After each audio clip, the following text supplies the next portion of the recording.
So caller అయితే ఉన్నారు madam Krishna జిల్లా నుంచి రాజేంద్ర ప్రసాద్ గారు. రాజేంద్ర ప్రసాద్ గారు నమస్కారం అండి. నమస్తే మేడం. చెప్పండి సమస్య ఏమిటండి? సార్ చిన్నప్పుడు నేను పెంపకానికి వెళ్ళాను సార్. ఎక్కడికి వెళ్ళారండి? చిన్నప్పుడు పెంపకానికే వెళ్ళాను సార్. ఓకే. నన్ను వేరే వాళ్ళు పెంచుకున్నారండి చిన్నప్పుడు. ఓకే. అయితే నన్ను దత్తత చేసుకోలేదండి. కంటిన్యూగా పెరుగుతూనే ఉన్నాను నేను వాళ్ళ దగ్గరే. నా తర్వాత ఇంకొక అన్నయ్య కూడా ఇద్దరు పిల్లలు లేరని ఇద్దరిని పెంచుకున్నారండి, వాళ్ళ పిల్లలు లేరు. ఓకే. హలో, ఏ సంవత్సరంలో అండి? అదే మన చిన్నప్పుడు 64, 66 సారీ 67, 68 ఆ టైంలో సార్. ఓకే. అది సార్.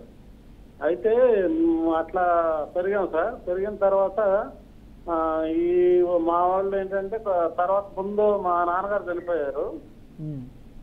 తర్వాత మా అమ్మగారు ఉన్నారు. మా అమ్మగారు ఆస్తి 2 ప్రాపర్టీలు ఉన్నాయి సార్. ఓకే. ఒక అన్నయ్యకేమో ఒకటేమో నాకని ఇచ్చారు సార్.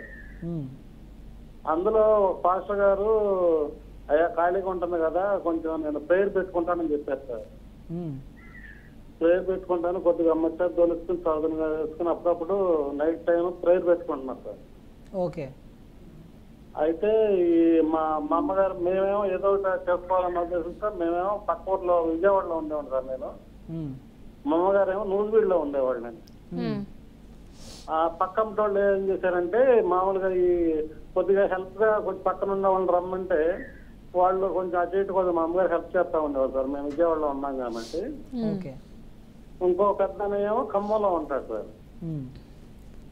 అయితే సార్ ఇప్పుడు వాళ్ళు ఏం చేశారంటే ఆ పాస్టర్ గారు వాళ్ళు మరి అంటే పక్క వీళ్ళు ఉన్నారు కదండి, వీళ్ళు ఎట్లయితే చూసి ఫేక్ డాక్యుమెంట్ పుట్టించి మా అమ్మగారితో మాది మొత్తం 18 సెంట్లు అండి. 18 సెంట్లు 10 సెంట్లు వీలునామా అదే మామూలుగా గిఫ్ట్ డీడ్ కింద రాపించుకున్నారండి. ఎవరు? పాస్టర్. అయితే ఈ మా ఇంటి పక్క ఉంటే కొంచెం హెల్ప్ గా మా అమ్మగారు చేసే వాళ్ళు ఉంటారు కదండి, వాళ్ళు చేశారు మేడం, చేపించుకున్నారు. ఆ ప్రాపర్టీ ఎక్కడి నుంచి వచ్చింది మీ మదర్ కి? మా మదర్ కొనుక్కున్నారండి. ఎవరు కొన్నారు? మా మదరే కొనుక్కున్నారు. డైరెక్ట్ మీ మదరే కొన్నారా? అవునండి, అవును, మా మదరే కొన్నారు. ఓకే.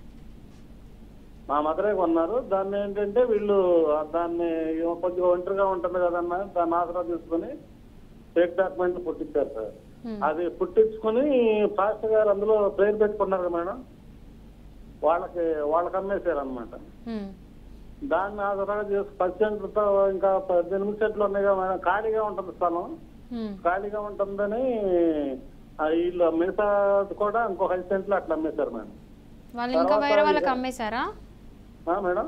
వాళ్ళు మళ్ళీ వేరే వాళ్ళకి అమ్మేశారా? వాళ్ళు మళ్ళీ వేరే వాళ్ళకి అమ్మేశారు మేడం.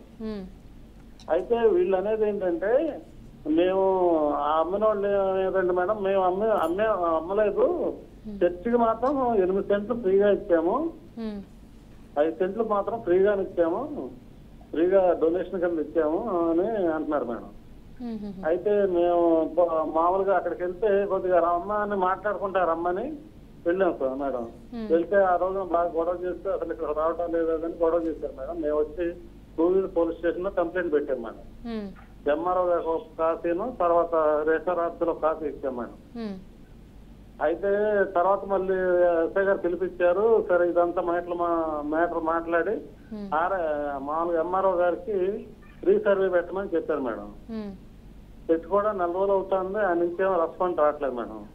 తర్వాత ఇంకోటి ఏంటంటే ఇది అదనంగా చూసుకుని మేము ఈ మధ్య కొంచెం ఈ కరోనా అంతకుముందు ఏం జరిగిందంటే మేడం, ఒక 5 సెంట్లు మొత్తం 18 సెంట్లుగా మేడం, ఒక 5 సెంట్లు కూడా గవర్నమెంట్ పశువుల హాస్పిటల్ కట్టించారు మేడం, ఆ ఊరు సర్పంచ్. అట్లా జరిగింది మేడం. మరి దీనికి మీరు ఏ సొల్యూషన్ చెప్తారు? ఇప్పుడు మీ మదర్ ఏమంటున్నారు ఫస్ట్, అది ఇంపార్టెంట్. మా మదర్ చనిపోయారండి. అయ్యో, ఓకే. మా మదర్ చనిపోయారు. ఇప్పుడు ఎవరైతే కొనుక్కున్నారో వాళ్ళు చనిపోయారండి. ఇప్పుడు వాళ్ళు మామూలుగా వీలునామా వీలునామా కాదండి, మామూలుగా గిఫ్ట్ డీడ్ రాసుకున్న వాళ్ళు కూడా చనిపోయారండి. ఫస్ట్ థింగ్ ఏంటంటే అది మీ మదర్ సంతకమేనా లేకపోతే ఫోర్జ్ డాక్యుమెంటా? మా మదర్ సంతకం అసలు మాకు తెలియదుగా మేడం, అది ఎట్లా జరిగిందో ఏంటో. ఒరిజినల్ డాక్యుమెంట్స్ అన్ని నా దగ్గరే ఉన్నాయి. మా మదర్ నాకు వీలునామా రాసింది కూడా నా దగ్గరే ఉంది మేడం. మీ మదర్ వీలునామా రాసిన దాంట్లో ఎవరి పేరు మీద ఉంది వీలునామాలో? వీలునామా నా పేరే ఉంది మేడం. అది సరిపోతుందండి. ఒక ప్రాపర్టీ ఏమో మా పెద్దన్నయ్యకి, ఒక ప్రాపర్టీ నాకు రాశారు మేడం. ఇప్పుడు వీలునామా మీ పేరు మీద ఉంది కాబట్టి మీరు ఖచ్చితంగా వెళ్ళి మీరు కోర్టులో కేసు వేసి మీరు అది తీసేసుకోండి, రికవరీ ఆఫ్ పొజిషన్ చేసేసుకోండి మేడం. మీరు రికవరీ ఆఫ్ పొజిషన్ వేసేయండి. ఎందుకంటే వాళ్ళు పొజిషన్ తీసుకొని వాళ్ళు ఉంటున్నారు, పొజిషన్లో ఇల్లీగల్గా ఉంటున్నారు అని చెప్పేసి మీరు వెళ్ళి రికవరీ ఆఫ్ పొజిషన్ వేయండి. ఎందుకంటే మీ దగ్గర వీలునామా ఉంది, వీలునామాలో మీ పేరు మీద ఉంది కాబట్టి దానికి హక్కుదారు మీరే, ఎవరు కాదు. అండ్ ఎవరో వాళ్ళు వచ్చి చేయడానికి ఉండదు. సో ఫస్ట్ మీరు ఇది వేయొచ్చు. ఇంకోటి ఇది కాకుండా మీరు వెళ్ళి కలెక్టర్కి వాళ్ళందరికీ కూడా అప్లికేషన్ ఇవ్వచ్చు, ఎంఆర్ఓకి వాళ్ళందరికీ కూడా ఈ ప్రాబ్లం ఇట్లా ఉందని చెప్పేసి మీరు కోర్టులో కేసు వేయచ్చు. ప్లస్ కలెక్టర్కు ఎంఆర్ఓ కూడా మీరు అప్లికేషన్ వేయచ్చు. సో ఒకవేళ ఎంఆర్ఓ ఏంటండి ఇప్పుడు ఎంఆర్ఓలో కనుక మీకు ఎలాంటి యాక్షన్ తీసుకోలేదు అంటే ఒక 1 month దాటింది అంటే వెళ్ళి హైకోర్టులో మీరు వేయొచ్చు కేసు. ఏంటంటే వీళ్ళు పని చేస్తలేరు, యాక్షన్ తీసుకుంటలేరు అంటే కొంచెం హైకోర్టుకు అంటే యాక్షన్ తీసుకున్నప్పుడు చెప్తున్నా, యాక్షన్ తీసుకుంటే పర్లేదు.